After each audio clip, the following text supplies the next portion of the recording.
দেওয়ার কারণে দাওয়াত কবুল হয়ে গেছে। আর তোমার মতো আমার মতো বহুত আলেমরাও দাওয়াত দেওয়ার কারণে কোনো দাওয়াত কবুল হয়নি। এর কারণটা কি? আপনারা জানেন কাদিসিয়ার যুদ্ধ, কাদিসিয়ার যুদ্ধ ভয়াবহ যুদ্ধ হয়েছিল মুসলমানদের সাথে ওমর ইবনে খাত্তাব রাদিয়াল্লাহু জামানায়। মশওয়ারা হয়েছিল যে ওমর ইবনে খাত্তাব রাদিয়াল্লাহু তাআলা আনহুকে নেতৃত্ব দিয়ে পাঠাবেন, কিন্তু আবার মশওয়ারা হয়েছে না, ওমর ইবনে খাত্তাব রাদিয়াল্লাহু তো মদিনায় থাকবেন, সাদ বিন আবি ওয়াক্কাস রাদিয়াল্লাহু তাআলা আনহুকে নেতৃত্ব দেওয়ার জন্য সবাই পরামর্শ করলেন, সবাই খুশি হয়েছেন। সাদ বিন আবি ওয়াক্কাস রাদিয়াল্লাহু তাআলা নেতৃত্ব দিলেন। ওমর ইবনে খাত্তাব রাদিয়াল্লাহু নসিহতগুলো কিয়ামত পর্যন্ত মনে রাখবেন। আমি এখন কয়েকটা কথা বলবো কিয়ামত পর্যন্ত মনে লাগার মতো কথা। আজকে এমনি তো বুঝেন গলার অবস্থা খারাপ, এর জন্য সুর টুর দিয়ে বেশি বয়ান করতে পারবো না। আমি কয়েকটা কথা বলে খুব ভালো মতো শোনেন। সাদ বিন আবি ওয়াক্কাস রাদিয়াল্লাহু তাআলা ওমর ইবনে খাত্তাব রাদিয়াল্লাহু ডাকলেন, ডাকিয়ে বলেন, সাহাব শোনো, তুমি নবীর মামা, এই চিন্তা করিও না, তুমি সাহাবী, এই চিন্তা করিও না। এরপর কি নসিহত করলেন?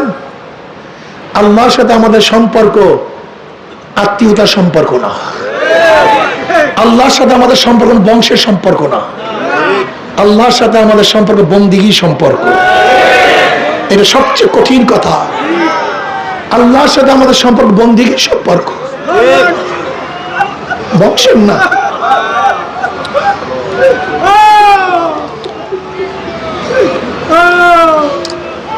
আমি বড় লোকের হিসাবে না,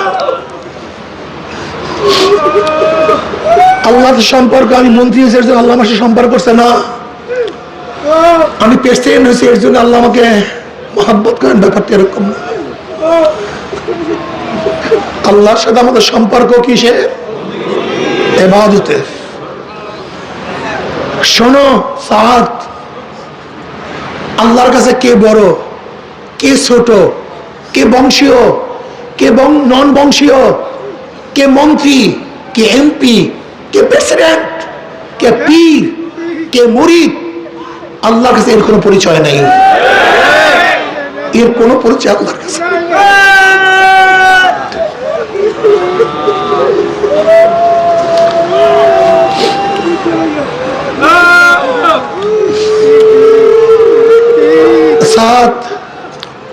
সবাইকে নেকের দাওয়াত দিবা, তাকওয়া অনুযায়ী চলতে বলবা। আর তাকওয়া হলো আল্লাহ পাকের আনুগত্যতা লাভ করা, গুনাহ থেকে বাঁচিয়া থাকা। হযরত সাদ রাদিয়াল্লাহু তাআলা আনহু কাফের নিয়ে রওনা করলেন। তখন তিনি রুস্তুমকে একটা বাণী পাঠাইলেন, ইন্নামাই কওমান ইউহিব্বুনাল মাউতা কামা ইউহিব্বুনাল খামারা। আমার সাথে এমন একটা জাতি নিয়ে আমি আসতেছি যারা মৃত্যুকে এত বেশি পছন্দ করে, যেরকম তোমরা শরাফকে মোহাব্বত করো, তারা মৃত্যুকে সেইভাবে মোহাব্বত করে। মুসলমানরা মৃত্যুকে সবচেয়ে বেশি মোহাব্বত করে। ইন্নামাই কওমান ইউহিব্বুনাল মাউতা, আমার সাথে এমন একটা কওম নিয়ে আসতেছি যারা সবচেয়ে মৃত্যুকে বেশি মোহাব্বত করে, সেই কওম নিয়ে তোমাদের কাছে আসতেছে। আমাদের সাথে আল্লাহর সম্পর্ক কি ভাই? জোরে বলেন।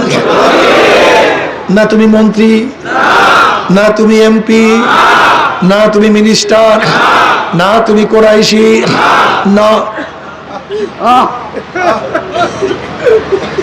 তুমি চামার না ঋষি,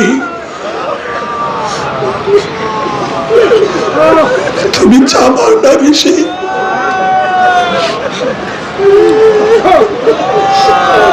তুমি মেতর না গোলাপ, তুমি বড় না ছোট, তুমি সুন্দর না কালো, তুমি দুনিয়ার মধ্যে দামি না নন দামি, এর সাথে আমার মাওলার কোনো সম্পর্ক নাই। আমার মাওলার সাথে একটা গোলামের সম্পর্ক হইতে পারে, মালিকের সম্পর্ক না হইতে পারে। আমার মাওলার সাথে দারোয়ানের সম্পর্ক হইতে পারে, ওই ঘরের মালিকের সাথে সম্পর্ক না হইতে পারে। আমার দাদা জান রহমাতুল্লাহর কাছে তার এক মুরিদ আসিয়া বলে, হযরত আমি সবক পরিবর্তন করতে চাই, দাদাজান রহমতুল্লাহ আলাইহি বললেন, তোমার কি আগের সবকে তাসির হয়েছে নাকি? বলে হ্যাঁ তাসির হয়েছে। বলবো না দেখাবো? তাহলে দেখাইলে ভালো হয়। যখন ওই ব্যক্তি জিকির শুরু করছে, যখন শ্বাস টান মারছে, দেখে পশমগুলি উপরের দিকে উঠিয়া গেছে। আবার যখন শ্বাস ছাড়ে, দেখে পশমগুলি ঝাঁত করিয়া নিচের দিকে নামিয়া গেছে। জিকির করে পশমে জিকির শুরু করিয়া দিছে। এবার দাদাজান রহমাতুল্লাহ আলাইহি বললেন, তুমি এই নিয়ামত কিভাবে অর্জন করলা? এবার ওই ব্যক্তি বলে, হুজুর আমি একজন নাইট গার্ড, সারা রাত্র সজাগ থাকি। আমি চিন্তা করলাম দরজার সামনে বসিয়া দেখি আমি কাজটা কি করব। আমি চিন্তা করলাম আকাশের যতগুলি তারকা আছে এই পরিমাণে মাওলার জিকির করব। আমি আর ঘুমাই না, সারা রাত্র আমার মাওলাকে ডাকি, আল্লাহ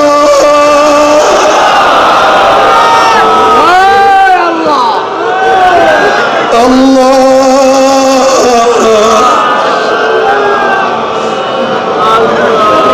আমি আমার মাওলাকে ডাকি, আমার মাওলাই নেয়ামত দান করছে। আমি আগেই বলছি আমার মাওলার সাথে সম্পর্ক বন্দিগি সম্পর্ক।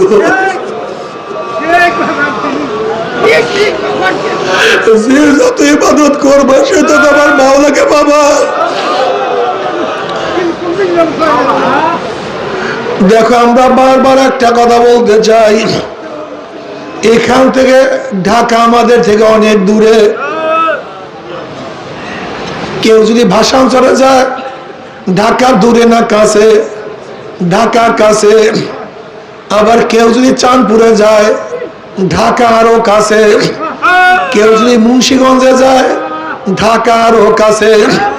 তার মানে ঢাকা ঢাকার জায়গায়, তুমি দূরে তুমি কাছে, তুমি অগ্রসর হও তুমি পিছনে যাও। ঠিক আমার মাওলা আমার মাওলার জায়গায় আছে, তুমি দূরে।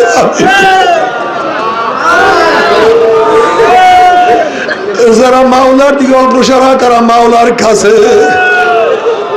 আর যারা মাওলার থেকে দূরে তারা মাওলার থেকে দূরে। আল্লাহ আসলে মাওলা মাওলার জায়গায় আছে, তুমি দূরে আমি দূরে। অমুকে কাছে অমুকে কাছে।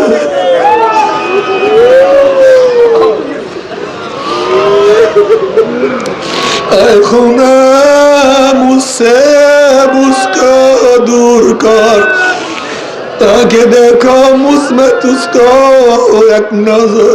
अल्लाह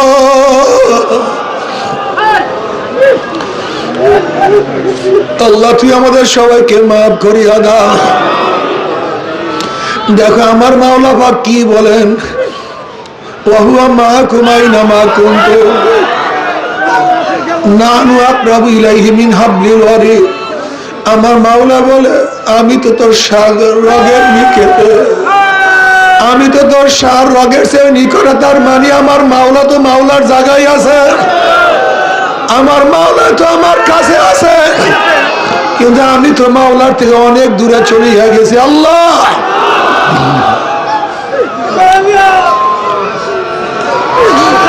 এখন তোমাকে আমাকে সাধনা করিয়া মাওলার কাছে যাইতে হবে।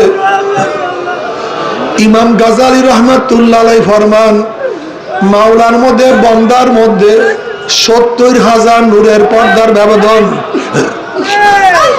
এক একটা পর্দা অতিক্রম করতে ৫০০ বছরের সময় লাগে।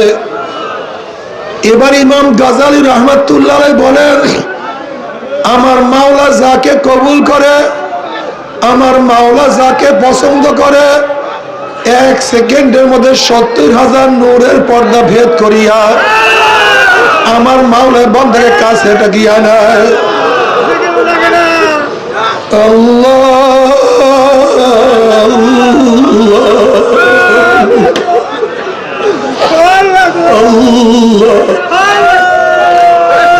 ইব্রাহিম আদম রহমাতুল্লাহ আলাইহি বলকের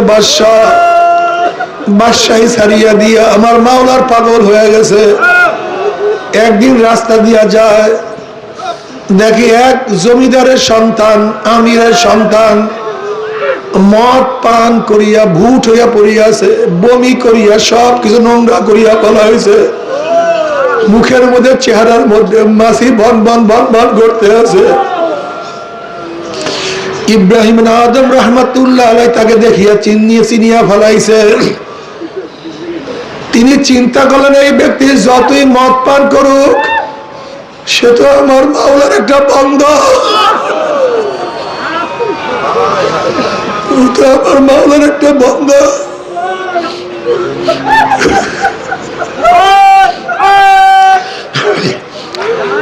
ইব্রাহিম আদম রহমাতুল্লাহ আলাইহি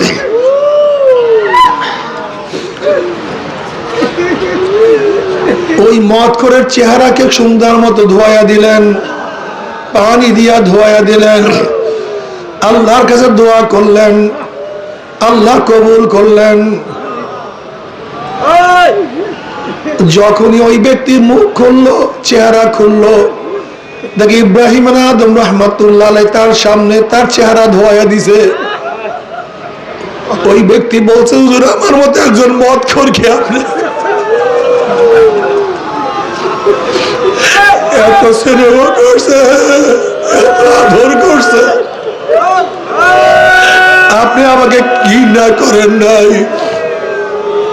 আমি আজকের থেকে তওবা করলাম, আর কোনোদিন মদ পান করব না, আর কোনোদিন মদে চুমুক দেব না।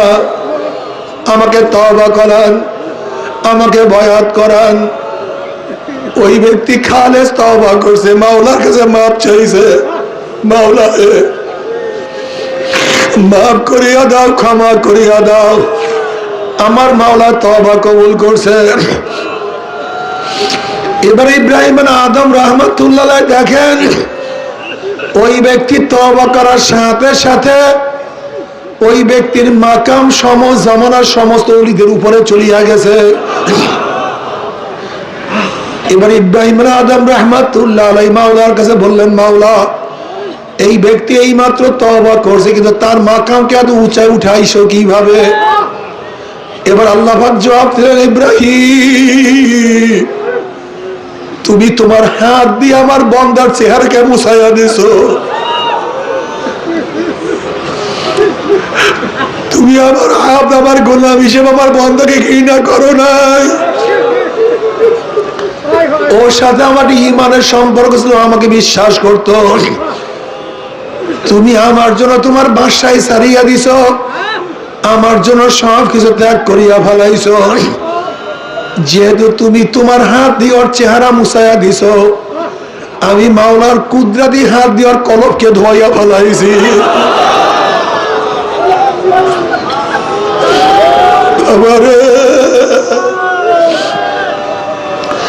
আসলে আমি খুব খেয়াল করিয়া দেখছি সব